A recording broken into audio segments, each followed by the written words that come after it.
right, today is Wednesday, January 18, 2023. It's a new year, and it's time to make our first buy into the $1 million portfolio for the year.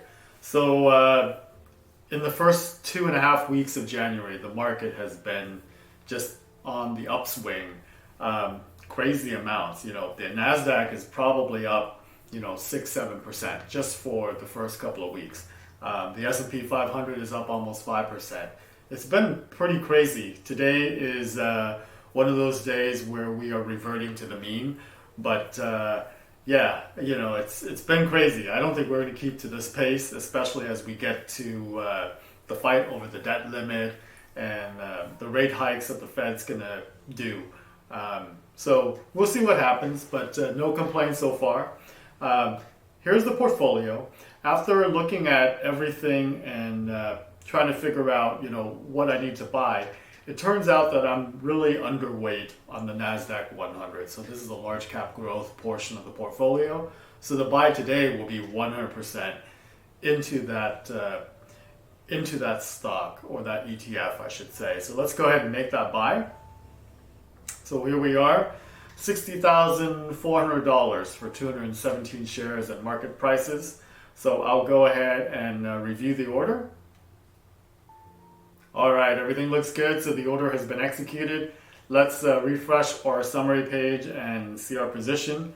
And we should go from 1,204 shares of NASDAQ 100 to something like 1,400 something. So let's take a look.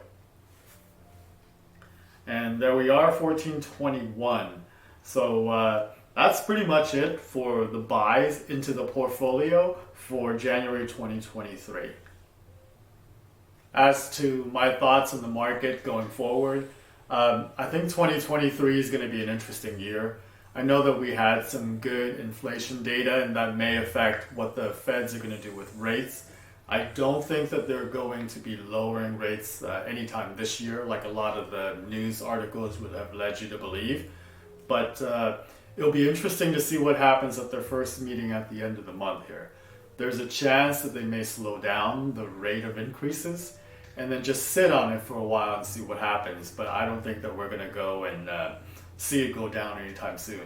The thing that really worries me, though, is that the GOP is in charge of Congress with a very slim majority.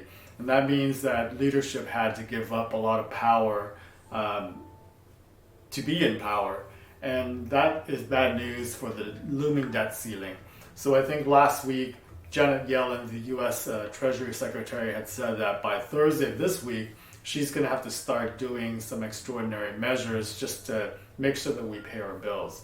And that maybe by June, perhaps even earlier, we're going to hit that limit. And if Congress and the White House and the Senate doesn't agree on a path forward to raise the debt ceiling, we're going to be in a world of hurt. So the next 5.5 months is going to be certainly interesting to see what happens with the economy and how that plays out, but it's definitely going to have an effect on the market. So that's pretty much it for this month. Next month, I will look at rebalancing the portfolio. Probably not the $1 million portfolio, but my other accounts that I've got.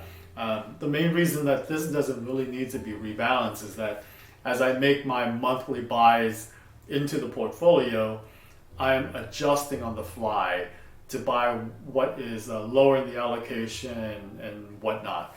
So for the most part, this portfolio is relatively balanced to the way that I want it to be balanced. So there's really no annual rebalancing that would be needed. But my investment policy statement does say that in February is the month that I would be rebalancing my portfolio.